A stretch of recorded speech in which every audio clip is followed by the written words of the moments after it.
Hi friends, welcome back to my channel.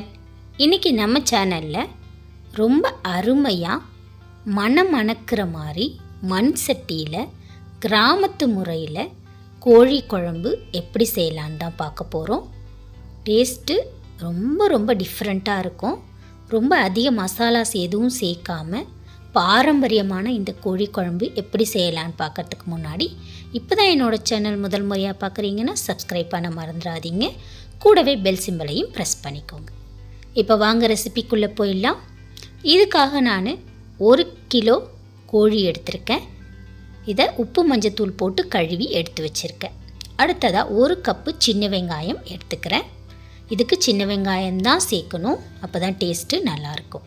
இப்போ இந்த சின்ன வெங்காயத்தை நம்ம இடித்து எடுத்து வச்சுக்கலாம். இந்த மாதிரி உங்ககிட்ட அம்மிக்கல் இருந்துச்சு அப்படின்னா அம்மிக்கல்லில் வச்சு நல்லா இடித்து எடுத்துக்கலாம். என்கிட்ட அம்மிக்கல் இல்லை, அதனால் இந்த மாதிரி இடி உரலில் சேர்த்து இடித்து எடுத்து வச்சுக்கிறேன்.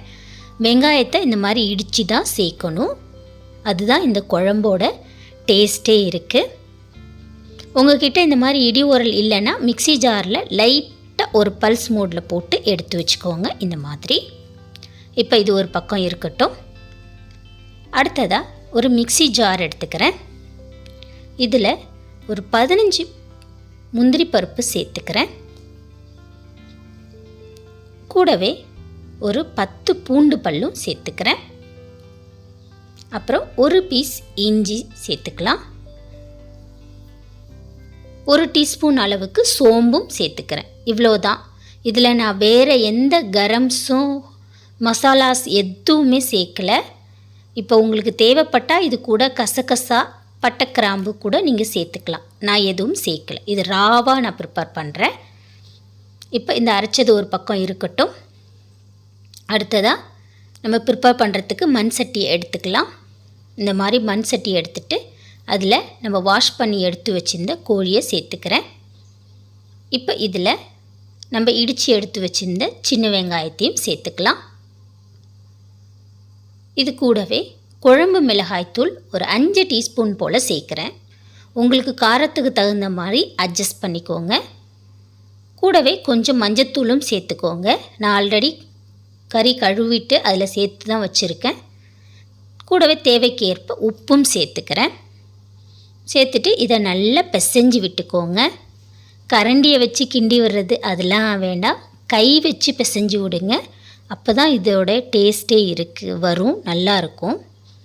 அடுத்ததாக நம்ம அரைச்சி எடுத்து வச்சுருந்த அந்த முந்திரி பேஸ்ட்டை இது கூட சேர்த்துக்கலாம். சேர்த்துட்டு இதையும் நல்லா கலக்கி விடுங்க.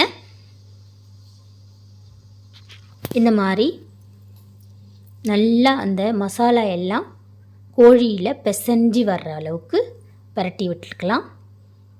இப்போ நம்ம மிக்ஸி ஜாரில் கழுவிட்டு கொஞ்சம் தண்ணி சேர்த்துக்கிறேன். இந்த முந்திரி சோம்பு கசகசா எல்லாம் சேர்த்து அரைக்கிறதையும் நீங்கள் அம்மியிலே வச்சு அரைங்க. என்கிட்ட அம்மி இல்லாததுனால நான் மிக்ஸி ஜாரில் அரைச்சிட்டேன். அம்மியில் அரைச்சா இன்னும் டேஸ்ட்டு நல்லாயிருக்கும். இது கூட தேவைக்கேற்ப தண்ணி, உங்களுக்கு குழம்போட அளவு எவ்வளோ வேணும்னு நினைக்கிறீங்களோ அந்த அளவுக்கு தண்ணி சேர்த்துக்கோங்க. நான் 1 டம்ளர் சேர்த்துருக்கேன். இப்போ இதில் ஒரு தக்காளியை பொடுசாக கட் பண்ணிவிட்டு சேர்க்குறேன். தக்காளி ஆப்ஷனல் தான், வேணான்னா அவாய்ட் பண்ணிவிடுங்க. இப்போ இந்த கலவையை எடுத்து அடுப்பில் வச்சுக்கலாம். இப்போ இதில் 3 டீஸ்பூன் அளவுக்கு எண்ணெய் சேர்க்குறேன். விளக்கெண்ணெய். சிக்கன் சூடு, அதுலேயும் நாட்டுக்கோழி சிக்கன்னா ரொம்ப சூடு, அதனால் விளக்கெண்ணெயில் சமைச்சா ரொம்ப நல்லது, உடம்புக்கு குளிர்ச்சி தரும். இப்போ 3 டீஸ்பூன் அளவுக்கு விளக்கெண்ணெய் சேர்த்துட்டு மூடி போட்டு நல்லா கொதிய விடலாம். இப்போ ஒரு 10 நிமிஷம் கொதிஞ்சிடுச்சு பாருங்கள். மூடியை ரிமூவ் பண்ணி காட்டுறேன்.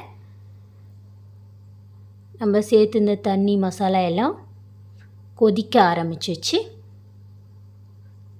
இப்போ இதை நல்லா கலக்கி விட்டுக்கலாம்.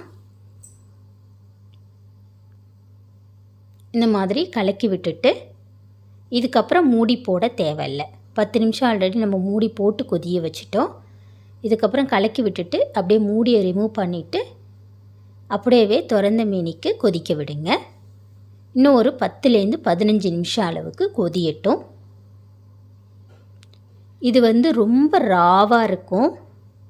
கிராமத்தில் செய்கிறது இப்படி தான் இருக்கும். ரொம்ப அதிக மசாலாஸ் இதெல்லாம் சேர்க்க மாட்டாங்க, ஹோல் கரம்ஸும் சேர்க்க மாட்டாங்க. அந்த மாதிரி தான் நான் இன்றைக்கி ப்ரிப்பேர் பண்ணியிருக்கேன். இப்போ 15 நிமிஷம் நல்லா கொதிஞ்சிடுச்சு. இது மேலே கொஞ்சமாக கருவேப்பிலை கொத்தமல்லி தழை தூவிட்டு இதை அடுப்பை ஆஃப் பண்ணிடலாம். அடுப்பை ஆஃப் பண்ணிவிட்டேன். இப்போ பாருங்கள், இருந்தாலும் பபிள்ஸ் வருது பாருங்கள். இதுதான் மண் சட்டியோட ஸ்பெஷலு.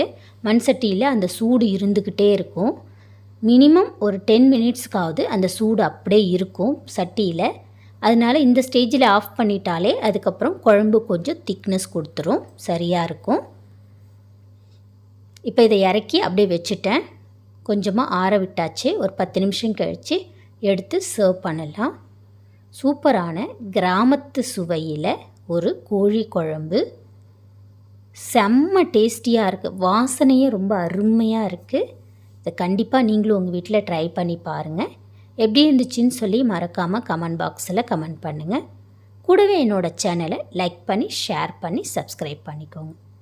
தேங்க்ஸ் ஃபார் வாட்சிங்.